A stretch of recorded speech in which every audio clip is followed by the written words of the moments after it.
Smart review में आपका फिर एक बार स्वागत है। आज हम आंकड़ों के आधार पर उपचुनाव का विश्लेषण करेंगे, यानी ये देखेंगे कि चुनाव आयोग ने जो आंकड़े अपनी वेबसाइट पे डाले हैं, जो प्रतिशत हर पार्टी को दिया है, उसके रोशनी में इस चुनाव का क्या परिप्रेक्ष्य बनता है।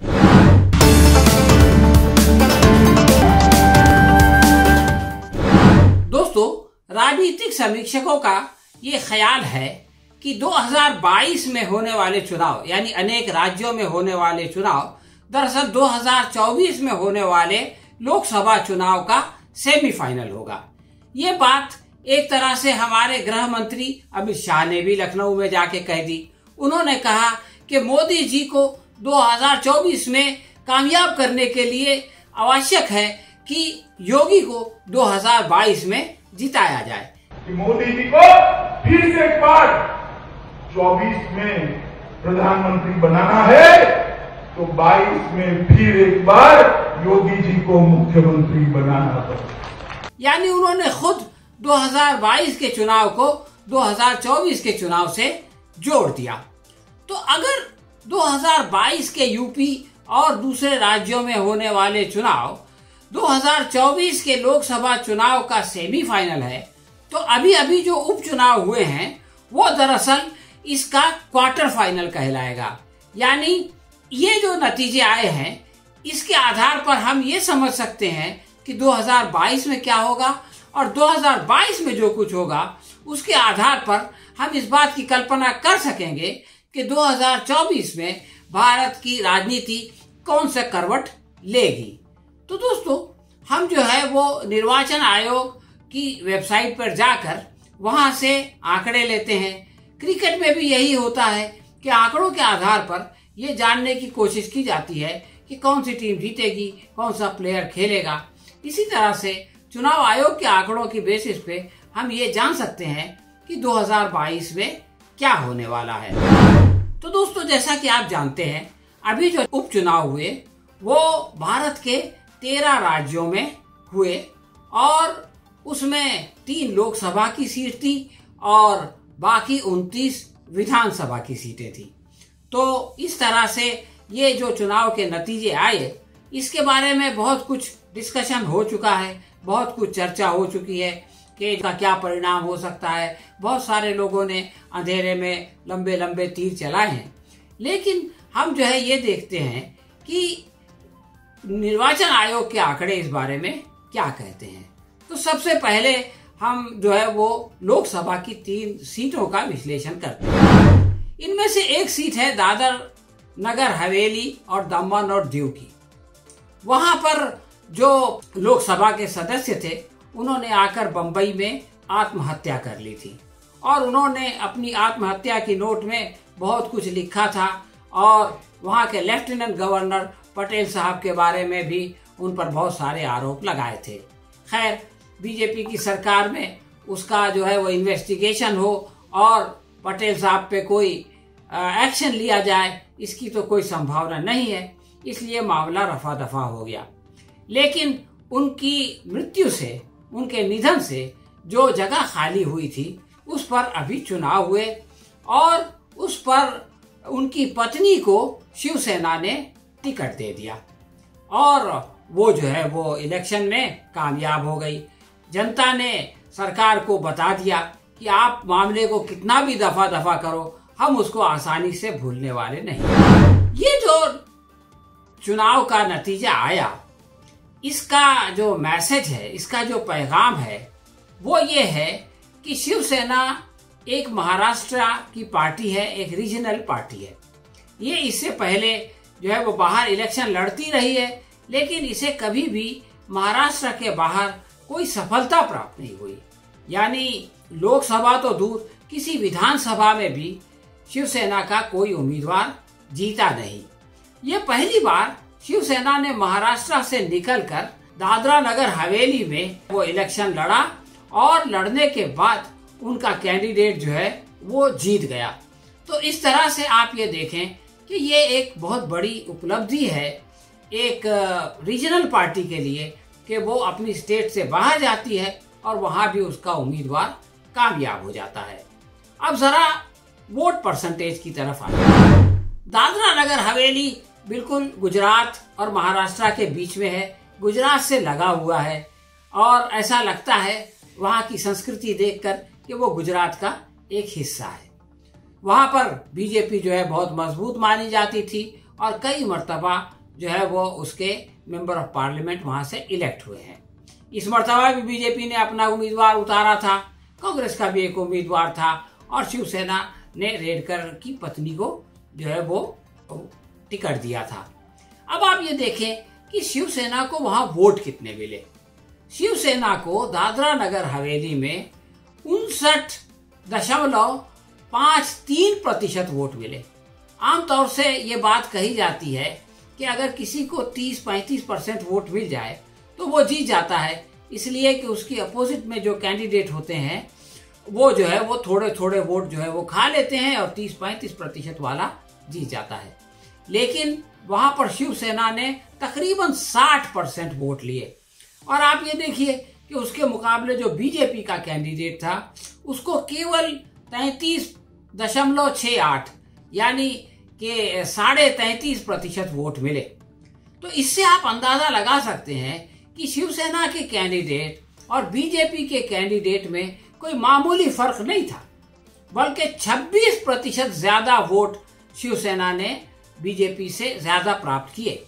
इससे पता चलता है कि ये कोई ऐसी कामयाबी नहीं है जो कि मरते पड़ते मिली हो, बल्कि जो है वो शिवसेना ने बड़े दम के साथ बीजेपी के कैंडिडेट को उठा करके समुद्र में फेंक दिया। अब आप देखें कि दूसरी एक कॉन्स्टिट्यूएंसी हिमाचल प्रदेश में थी, यानी मंडी की कॉन्स्टिट्यूएंसी। वहां पर इससे पहले बीजेपी के जो है वो उम्मीदवार कामयाब होकर के पार्लियामेंट में गए थे और उनको 2019 में 1 लाख से ज्यादा फर्क से कामयाबी मिली थी। लेकिन उनका इस बीच निधन हो गया और दोबारा जो है वहां पर इलेक्शन करना पड़ा। इस सीट पर कांग्रेस ने अपने पूर्व मुख्यमंत्री वीरभद्र सिंह की पत्नी को मैदान में उतारा। आपको ये बता दें कि वीरभद्र सिंह कांग्रेस के बहुत ही मजबूत नेता थे और ऐसा लग रहा था कि उनके निधन के बाद कांग्रेस पार्टी हिमाचल प्रदेश में बहुत कमजोर हो जाएगी। लेकिन जब कांग्रेस पार्टी उनकी पत्नी प्रतिभा सिंह को मैदान में उतारा तो उन्होंने जो है वो नक्शा बदल दिया। बीजेपी ने उनको हराने के लिए कारगिल युद्ध के जो है वो एक ब्रिगेडियर को मैदान में उतारा।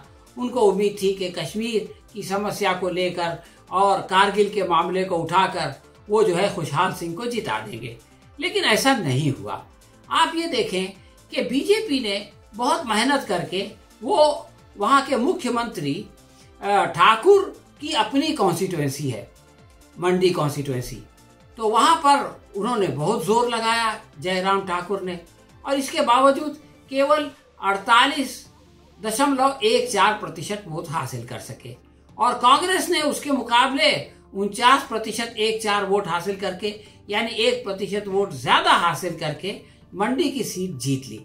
लेकिन आप फर्क को देखें कि आज से 2.5 साल पहले कांग्रेस वहां 1 लाख से ज्यादा वोट से हारी थी और अब जो है वो 1% वोट से जो है वो जीत गई है।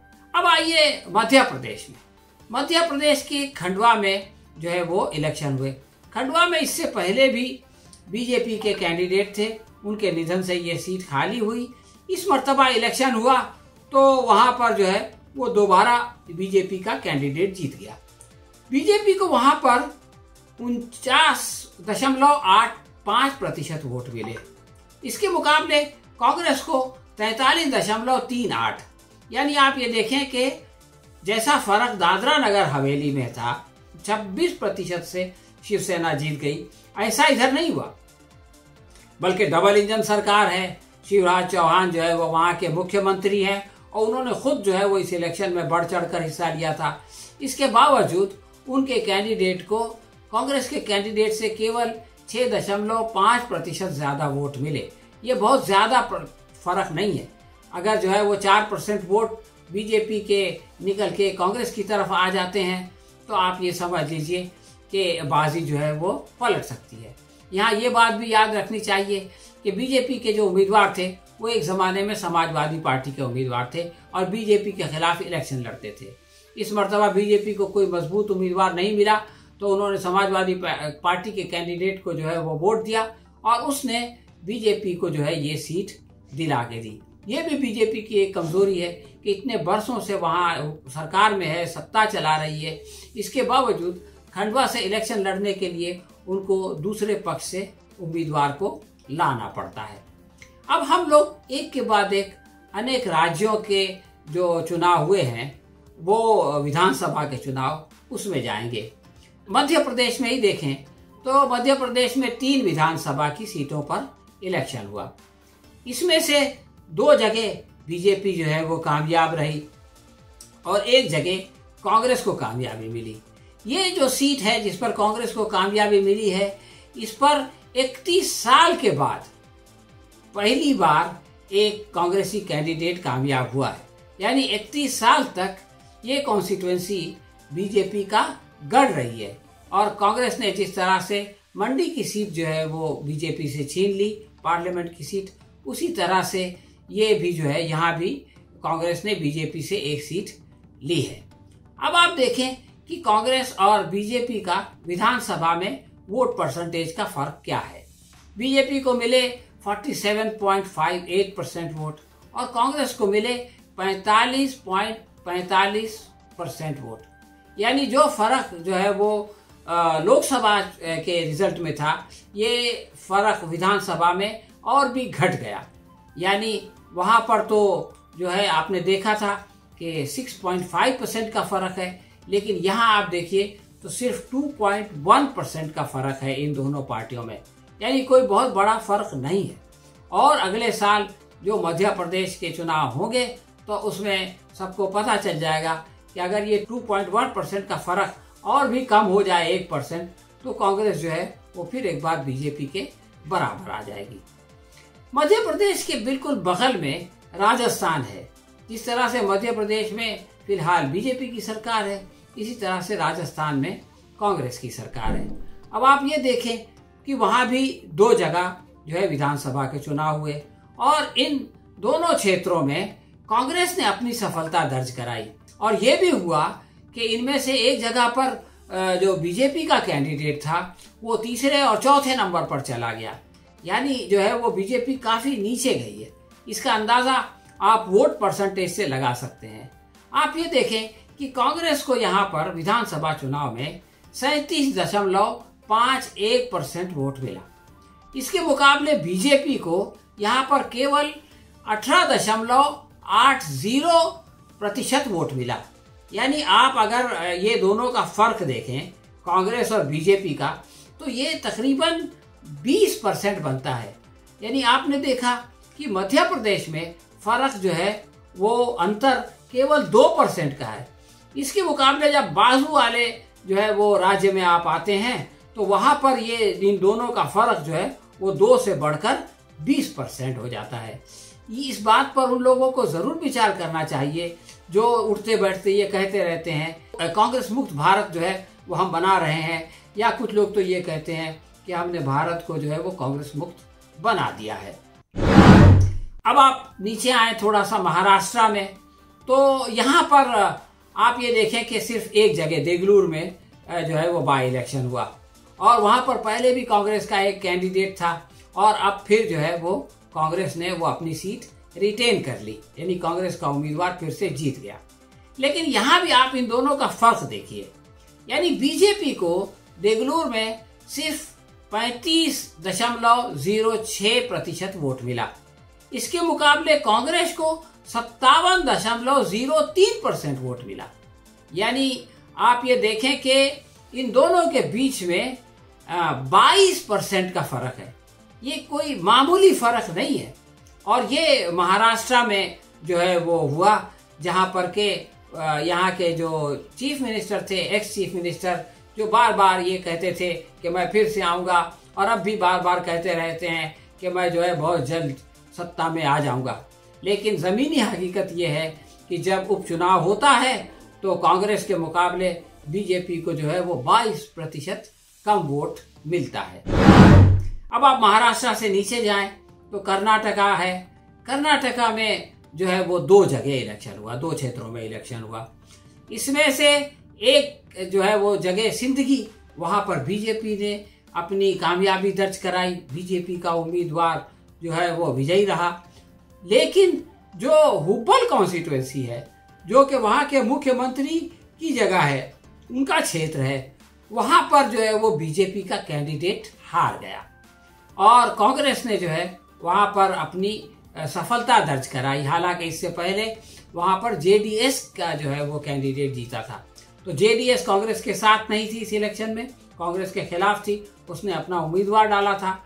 उसके बावजूद कांग्रेस ने बीजेपी के उम्मीदवार को यहां पर हरा दिया।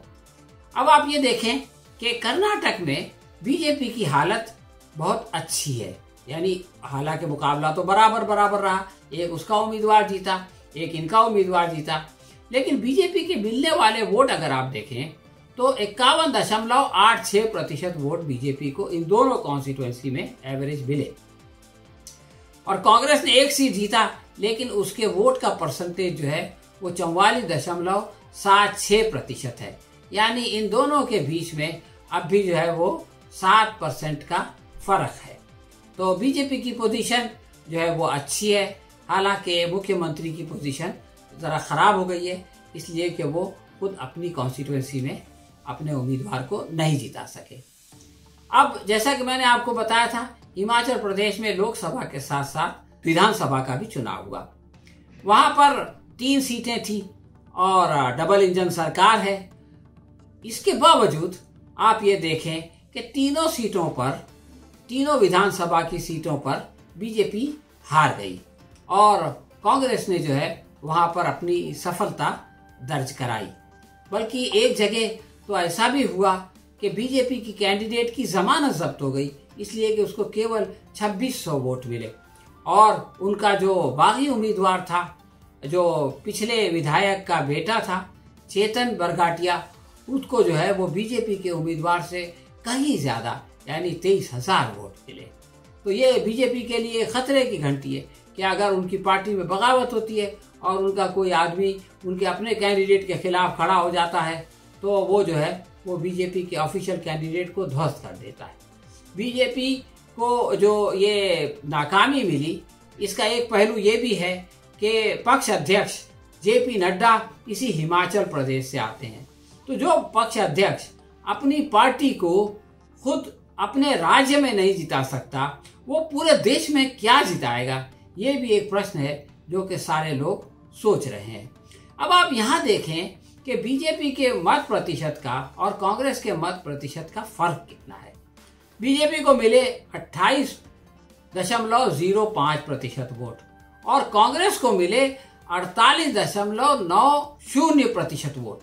यानी कांग्रेस जो है वो लोकसभा का चुनाव तो मरते पड़ते 1% के फर्क से जीती, लेकिन विधानसभा में उसने 21% की बढ़त बनाई। ये 21% की बढ़त कोई मामूली बढ़त नहीं है। और अगले साल जो हिमाचल प्रदेश में चुनाव होने वाले हैं, अगर इसी तरह की बढ़त रही तो बीजेपी के सरकार का दोबारा आना तकरीबन जो है वो असंभव। अब आइए हिमाचल से नीचे आए हरियाणा में, जहां पर के किसानों की तहरीक चल रही है, किसानों का जो है वो आंदोलन चल रहा है। तो वहां पर एक जगह पर इलेक्शन हुआ, एक क्षेत्र में, और उस क्षेत्र में भी बीजेपी हार गई। ये लोग जो ये कहते हैं कि मुट्ठी भर किसान हैं और सारे किसान हमसे खुश हैं और सारे किसान इस नए 3 कानून से खुश हैं, तो इस इलेक्शन ने बता दिया कि इस बकवास में कोई दम नहीं है। लोकदल का जो कैंडिडेट था, INLD का, इंडियन नेशनल लोकदल का, उसने यहाँ पर ये सीट जीती। और आप ये देखें कि यहाँ पर भी बीजेपी को केवल 39% वोट मिले, जबकि INLD को जो है वो 43.49% वोट मिले। यानी दोनों के बीच में बहुत अच्छा खासा फासला था, 4.5% का। हालांकि कांग्रेस ने इसमें जो है वो तकरीबन 13.78% वोट ले लिए। यानी ये वोट तो बीजेपी के मुखालिफ वोट थे जो INLD को जा सकते थे, लेकिन इसके बावजूद लोकदल का जो कैंडिडेट था, उम्मीदवार था, उसने 4.5 के फर्क से ये सीट हरियाणा में जीत ली। इसलिए जो लोग ये कहते हैं कि किसानों के आंदोलन का इलेक्शन पे कोई असर नहीं पड़ेगा, यूपी के चुनाव पे इसका कोई असर नहीं पड़ेगा, तो वो लोग जो है वो गलतफहमी में है। इस इलेक्शन के रिजल्ट ने ये बात साबित कर दी। बिहार, वहां पर 2 क्षेत्रों में चुनाव हुआ और दोनों पर जनता दल यू के कैंडिडेट थे और वो दोनों कैंडिडेट जो है वो वहां पर विजय रहे। हालांकि आरजेडी ने बहुत कोशिश की और लालू प्रसाद यादव खुद मैदान में आए, लेकिन उनका जादू इस बार नहीं चल सका। कुछ लोगों ने ये बात भी कही, ये जो आरजेडी हारी है वो कांग्रेस की वजह से हारी है, इसलिए कि कांग्रेस ने जो है वो अलग से अपने कैंडिडेट खड़े किए थे। ये बात किसी एक कॉन्स्टिट्यूएंसी में तो सही हो सकती है, लेकिन दोनों कॉन्स्टिट्यूएंसी में सही नहीं हो सकती। कांग्रेस का ये कहना था कि पहले उन दोनों क्षेत्रों में कांग्रेस का उम्मीदवार था, इसलिए उनको ये दोनों सीटें मिलनी चाहिए। आरजेडी का कहना था कि हमने गलती से तुमको वो दे दी थी, इसलिए आप नहीं देंगे। अब आप देखिए कि वहां पर जेडीयू को 46% 22% वोट मिले, 46.22% वोट मिले, जबकि आरजेडी को 40.72% वोट मिले। यानी इन दोनों के बीच में 5.5% वोट का फर्क था, जिसकी वजह से आरजेडी के उम्मीदवार हार गए और जेडीयू के उम्मीदवार जीत गए। अब आप ये देखें कि कांग्रेस को वहां कितना प्रतिशत वोट मिला। कांग्रेस को वहां पर 3% वोट मिला। यानी अगर कांग्रेस जो है वो आरजेडी को सपोर्ट भी करती, तब भी उसके लिए जेडीयू को दोनों जगह हराना तो असंभव था। ज्यादा से ज्यादा एक कॉन्स्टिट्यूएंसी जो है वो जेडीयू एक पे जीत जाती और एक पे जो है वो जेडीयू हार जाती और आरजेडी जो है वो जीत जाती, अगर कांग्रेस जो है वो आरजेडी के साथ गठबंधन में शामिल होती। और ये भी हो सकता है कि दोनों जगह ऐसे ही रिजल्ट आते। तो ये जो धारणा आमतौर से जो है वो समाचार पत्रों में छपती रही कि चूंकि कांग्रेस और आरजेडी अलग हो गए थे इसलिए वो हारे, तो ऐसा नहीं है, बल्कि जेडीयू ने यानी नीतीश कुमार ने आज भी अपनी पकड़ बनाई हुई है और इसी कारण से जो है वो वहां पर उनको सफलता प्राप्त हुई। अब आप चलिए आसाम में 5 क्षेत्रों में इलेक्शन हुआ। उनमें से 3 जगह भारतीय जनता पार्टी के कैंडिडेट थे और 2 जगह उसका जो सहायक पक्ष है यूनाइटेड पीपल्स पार्टी लिबरल, यानी पहले जो है एक यूपीपी थी वो 2 टुकड़े हो गई, एक बीजेपी के साथ है, एक उसके खिलाफ है। तो जो यूनाइटेड पीपल्स पार्टी लिबरल थी उसके 2 कैंडिडेट थे। इलेक्शन का रिजल्ट पूरा के पूरा बीजेपी के फेवर में आया। मतलब यह कि बीजेपी के 3 कैंडिडेट जीत गए और यूपीपीएल के भी दोनों कैंडिडेट जीत गए। अब आप ये देखें कि वहां पर बीजेपी को जो वोट मिला है वो 29.85 है। यानी जैसा कि मैंने शुरू में बताया कि लोग 30% वोट लेके भी जो है वो जीत जाते हैं। तो इसी तरह की सिचुएशन बीजेपी के साथ वहां पर है कि उसने 30% वोट प्राप्त किए, लेकिन अपने तीनों जो है वो उम्मीदवारों को जिता दिया। इसके मुकाबले में आप देखें कि कांग्रेस की हालत बहुत खराब है। उसको जो है वो केवल 16% वोट मिले, 16.77%। पिछला विधानसभा चुनाव उसने एआईयूडीएफ के साथ मिलकर लड़ा था। आप देखिए कि एआईयूडीएफ को भी जो है वो 4.39% वोट मिला है। यानी अगर आप इन दोनों को मिला दें, कांग्रेस और एआईयूडीएफ का, तो भी जो है वो 21% बनता है और बीजेपी का जो है वो तकरीबन 30% है और कांग्रेस और बीजेपी में 13% का फर्क है। ये एक बहुत बड़ा फर्क है और इसको पाटना कांग्रेस के लिए बहुत ही मुश्किल है। यानी ये कहना जो है वो दुरुस्त है कि आसाम में जो है वो बीजेपी काफी मजबूत हुई है और इसीलिए उसने अपने 3 और अपने सहायक पक्ष के 2 उम्मीदवारों को जिताया। इसी के साथ आप ये देखें कि मिजोरम में भी एक कॉन्स्टिट्यूएंसी थी, उसमें मिजो नेशनल फ्रंट का उम्मीदवार जीत गया। वहां पर मिजो नेशनल फ्रंट को 39.89% वोट मिला। उसका जो मुकाबला था कांग्रेस से, उसको जो है वो 26.92% वोट मिला। यानी इन दोनों के बीच में एमएनएफ और कांग्रेस के बीच में 25% का फर्क था।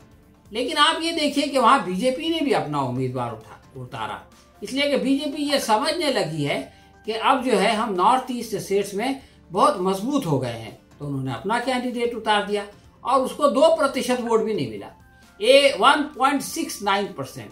यानी अगर आप MNF और बीजेपी को कंपेयर करें, उनकी तुलना करें, तो आपको पता चलेगा कि इनके बीच में 38% का फर्क है।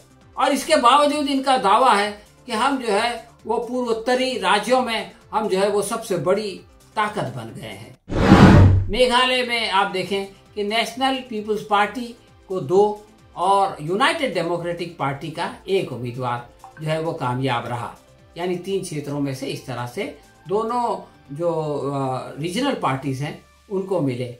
बीजेपी के कैंडिडेट को वहां 0.5% वोट भी नहीं मिला, यानी 0.39%, 0.4% भी जो है वो वोट बीजेपी के कैंडिडेट को नहीं मिला। NEP को और UDP को आप ये देखें कि 36% और 23% वोट मिला, इसीलिए उनका 2 और 1 उम्मीदवार जीत गया। कांग्रेस को 36% वोट मिला, लेकिन इसके बावजूद उसका कोई उम्मीदवार जीत नहीं सका, इसलिए कि उसके वोट जो है वो बटे हुए थे।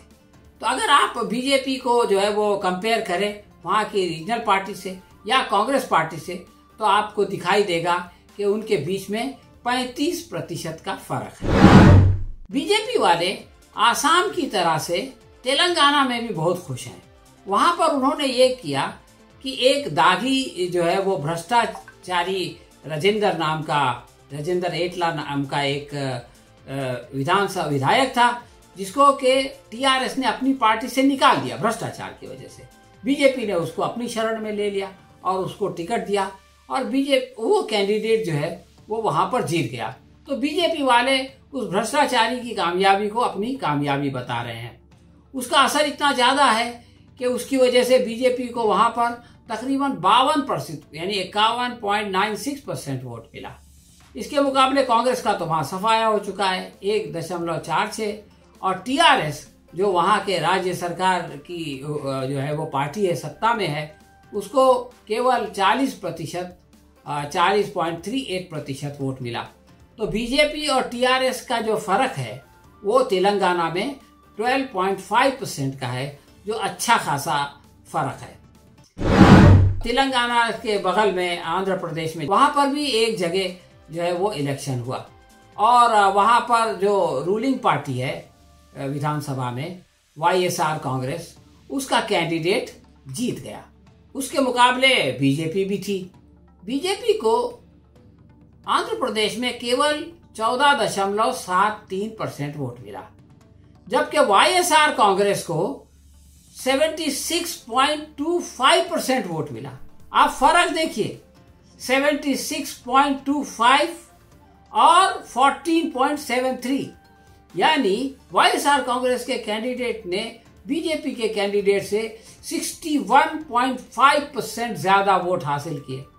ये बहुत बड़ा फर्क है एक रीजनल पार्टी का एक नेशनल पार्टी के मुकाबले में, कि उसने न सिर्फ बीजेपी को हराया बल्कि बुरी तरह से जो है वो हरा दिया। अब आइए वेस्ट बंगाल में।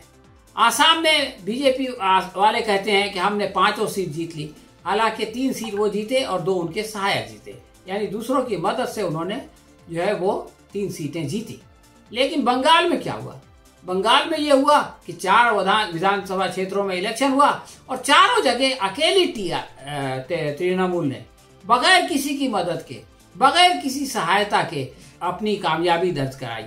और ये कामयाबी भी ऐसी थी कि इन 4 में से 2 जगह 6 महीना पहले बीजेपी का उम्मीदवार जीता था और 6 महीने के अंदर जो है वहां पर एक जगह जो है वो 1,64,000 और दूसरी जगह जो है वो 64,000 मतों से तृणमूल कांग्रेस ने बीजेपी को हरा दिया। अब आप वोटों को देखें तो आपको बिल्कुल वही सिचुएशन दिखाई देती है जो आंध्र प्रदेश में है। बीजेपी को यहां भी 14.50% वोट मिला और इसके मुकाबले में आप तृणमूल कांग्रेस को देखें तो 74.99% वोट, यानी 75% वोट किसी एक पार्टी के पास चले जाएं, ये कोई मामूली बात नहीं है। इससे पता चलता है कि कितनी लैंडस्लाइड विक्ट्री है ये। किस तरह से जो है वो ममता ने बीजेपी को अपने पैरों तले रौंदा है। इन दोनों के बीच में 61.5% का फर्क है। तो दोस्तों, ये जो आंकड़े हैं ये हमें बताते हैं कि पूरे देश में बीजेपी के खिलाफ कैसा रोष पाया जाता है, कैसी नाराजगी पाई जाती है। बीजेपी केवल हार नहीं रही है बल्कि बुरी तरह से हार रही है, और उसमें और उसके प्रतिद्वंदी में एक बहुत बड़ा फर्क है। अब ये फर्क ये लोग कैसे कम कर सकेंगे, या ये फर्क बढ़ता जाएगा, और इसका असर 2022 पे क्या होगा और 2024 पे क्या होगा, इसका अंदाजा आप खुद लगा सकते हैं। हाँ तो दोस्तों, ये थी हमारी आज की समीक्षा। आपको कैसी लगी आप हमें कमेंट बॉक्स में लिखकर जरूर बताएं। अगर पसंद आई हो तो इसे अपने दोस्तों में शेयर करें और लाइक करें। हम बहुत जल्द किसी और विषय के साथ आपकी सेवा में फिर उपस्थित होंगे। तब तक के लिए आज्ञा दीजिए। धन्यवाद।